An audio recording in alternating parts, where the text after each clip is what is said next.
Revived by my peers. I had been dead for 4 hours. My consciousness returned with a slight yet discernible flutter of breath against a cotton pad. The flutter became increasingly perceptible as my breath progressively hardened. My eyes quivered and blinked faintly. My peers yelped loudly in an attempt to hasten my revival. Eventually, I regained consciousness. At that time, I couldn't remember anyone's face.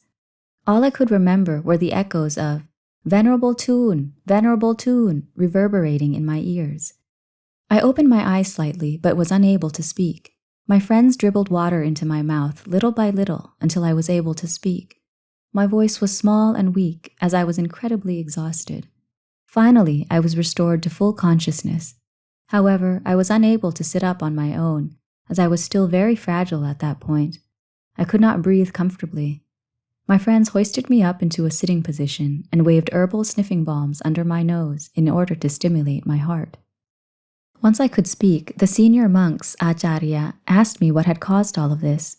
I confessed my diligence, coming down with fever while fasting, refusing to die in the hut kuti, trying to steady myself against the kuti's walls in order to die on the walking meditation, Jankama path, and losing consciousness, all of which has been detailed above. The Acharyas listened to me speak of my punishing diligence and shook their heads. They said, "Your diligence is too extreme. Not sleeping, not eating, coming down with malaria, and limiting yourself to 3 postures, iriyapata. What body and mind, tatukanta, could endure that? Now you're lucky you had a friend nearby. Otherwise, we would have had to cremate you." One Acharya said, "Your diligence is too intense. Even if your practice is correct, it is in excess of moderation. As one of the strings of the 3-stringed lute, it would break. No one can maintain this level of diligence. I often observed your efforts on many occasions throughout the day and night. I had no clue as to when you found time to rest or sleep. I have to admit that I cannot be diligent like you. I thought of warning you on several occasions. However, knowing that everyone is determined to attain release from the endless cycle of rebirth, I did not want to obstruct your momentum and diligence. You are fortunate that your peers saw what happened. Otherwise, you would have died and decayed in your hut alone. You have only been ordained for 2 months and are 27 years young. You have many years ahead of you to disseminate Buddhism.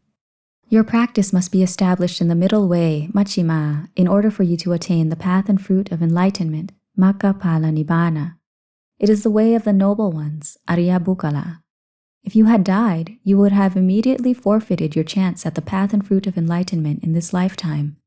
Henceforth, may you tone down your diligence and lessen the strain placed on your body and mind, tatukanda. Be mindful of your body and mind's balance. Resting and sleeping is food for your body and mind. Your body and mind still require this kind of food and nourishment. Exercise moderation. If you are a tanyutta, or one who knows oneself, your practice will thrive. This is the middle way. It will lead you to the end of suffering.